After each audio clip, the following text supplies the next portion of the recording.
Nityananda, with the grace and blessings of my Guru, His Holiness Paramhamsa Sri Nityananda Swamiji, I would like to share further understandings about the influence of parental ecology in the quality of a human civilization.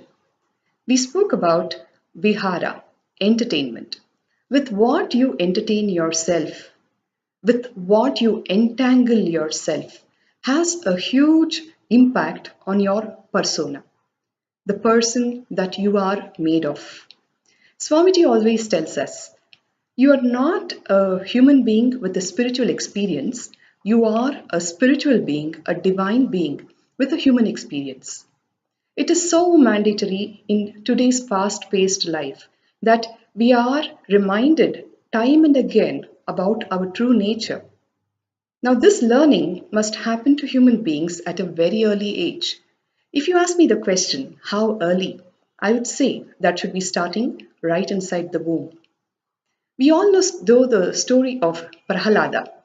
Prahalada was the greatest devotee of Lord Narayana that ever happened. Paradoxically, he was born to the Rakshasa or the demon king who was a staunch enemy of Lord Narayana. How is this possible? If everything was about the genes that you inherit, you naturally expect that your child inherits all of your qualities. How is it possible that the greatest devotee is born to the greatest enemy of the Lord? If you look into the history, it all happened when Hiranyakashipu went away for tapas to gain more and more powers so that he can become the master of the three worlds. And it was at that time that his wife Kayathu was pregnant with Prahlada.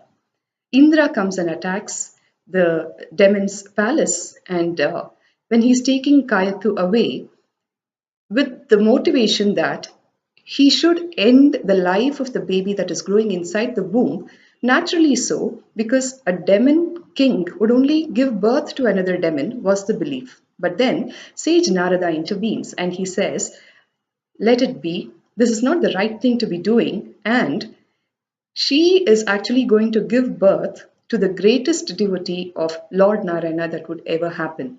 Kayathu, throughout her pregnancy period, stayed in the ashram of sage Narada, where she got exposed to the truths of life, the truth of human nature, the truth of human existence, the reason why life happens, the whole spiritual understandings of life and death. And she got to listen to so many beautiful stories of the Lord from the Bhagavatam. And all the Vedic understandings were given to the mother, and that naturally got imparted to the baby that was growing inside the womb. Prahlada was a born adept in these sacred sciences. Now, I would actually go one step further. The ecology that Kayathu provided for Prahlada happened after he was conceived in her womb. Today, modern science is also discovering that there is something above genes, epigenetics, which actually dictates the person that you are. Everything about you is not about the genes that you inherit. Harnessing the science of epigenetics is what we do in the field of conscious conception, where the parents are given the methodologies, the techniques, and the sacred science to prepare and their body and mind to entangle with the right source, Satsanga. Satsanga is entanglement with the source, which imparts you the sacred knowledge, which gives you the sacred truths to empower you for life.